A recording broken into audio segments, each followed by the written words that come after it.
Good afternoon mga kabukid. Ito po na naman tayo.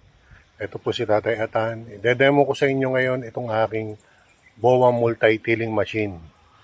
Gagamitin po natin yung kanyang deep flow implement. Iba po ito ha. Hindi po ito rotavator. Ito po yung unang ginagamit sa dry land. Pagka ganyan pa ang lupa. Literal ho siya parang bareta.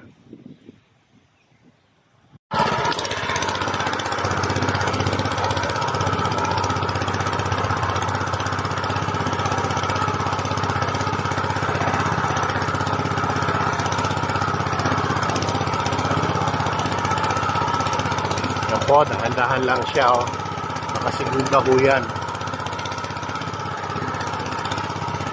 Dinudurog niya ho yung matigas na lupa. Kaya humabaga lang.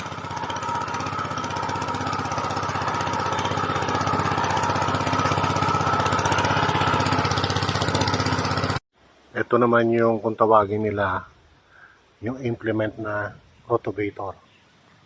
Ito yung pandurog ng lupa. Pagkatapos mo ng deep flow, ito yung susunod mo.